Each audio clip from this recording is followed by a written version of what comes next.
Today, I'm going to show you the 3 principles of highly focused flow state work and my 4-step routine to get my brain into a focused state every morning. Let's jump in. So, I was introduced to the concept of flow by the podcast Game Design Zen many years ago. And then I spent a lot of time reading and studying the book Flow by the author Mihai Csikszentmihalyi. Getting into flow has 3 main principles. Principle 1 is a clear, highly focused task. Principle 2 is immediate feedback. And principle 3 is a right-sized task. Now, for that first principle, a clear and highly focused task means you have a clearly defined task that you are trying to accomplish that is limited in scope. This means you can obviously tell when it is done and it isn't generic or vague. A good example of a good task would be to write 2 podcast episodes at 750 words each, rather than just work on podcast episodes. Work on podcast episodes could mean a lot of different things, and it has no clear endpoint. You could write 200 words, and then your monkey brain would come along and say, well, we got that done. Good job, let's go do something else less boring. Your clear, highly focused task needs to be focused on one thing and have an obvious way to know, yes, I finished this, or no, I didn't finish this. Principle 2 is immediate feedback, and this simply means that you structure your work in a way that you can see the progress of your work right away. The aim of flow is for the activity in question to become autotelic. Autotelic is just a big word that means that the activity itself becomes enjoyable. It becomes the end in and of itself.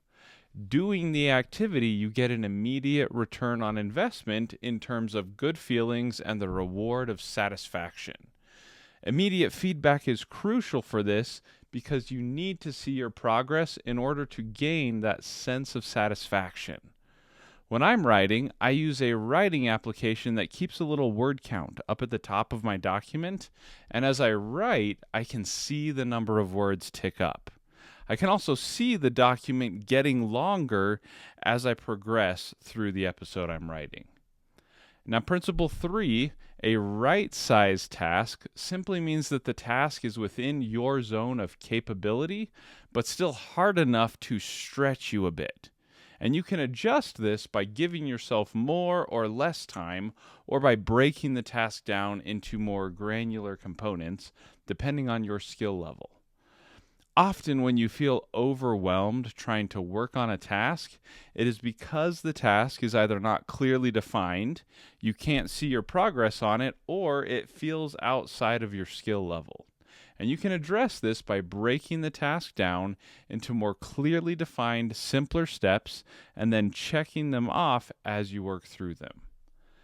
For me, once I have those things cleared up and I know what I need to work on, I have developed my own routine and practiced it over and over and over again until my brain has learned that this routine means it's time for me to focus. My routine has 4 steps, and I can do them anywhere I happen to be and get right into focus. I've used this in airports, in hotels, in phone booths, and at home in my own office. And for my routine, it works well for me because of the nature of my work. Your work might require a different routine, so adjust as needed and figure out what works for you. I do my work on a computer, and my first step is to hide my phone and my smartwatch.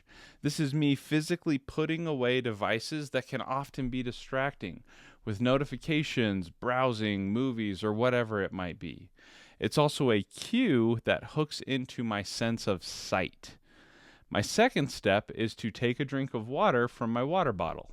This gives me an alertness boost, and it keeps me hydrated, and it also hooks into my sense of taste.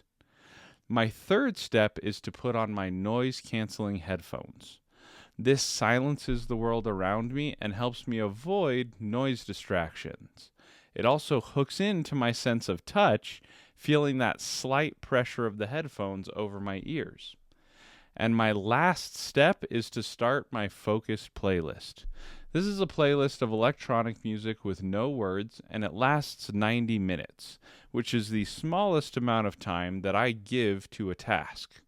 This also hooks into my sense of sound. You may have noticed that I called out the senses I was connecting with: sight, taste, touch, and sound. That is because I'm trying to build a habit, and all of our habits are built on top of cues in our environment. The more senses you trigger a habit off of, the more neural connections that habit has. This makes the habit stronger and easier for your brain to recognize. And then, once I complete that routine, which takes me about a minute, I'm ready to get into focus and start on my clearly defined, immediate feedback and right-sized task. Once you've set up a routine, and that routine is solid and good to go, there are other challenges you will face while you are focusing. One of those challenges is distraction, fear, and the overwhelm that can strike in the middle of the focus session.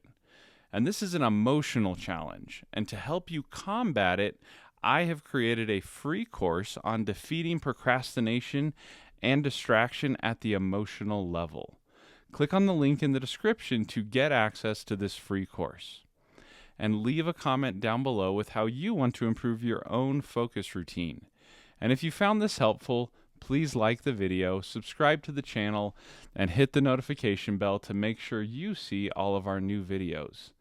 I work hard to put out helpful content every day because I want to help you master your focus and attention, defeat distraction, and smash procrastination.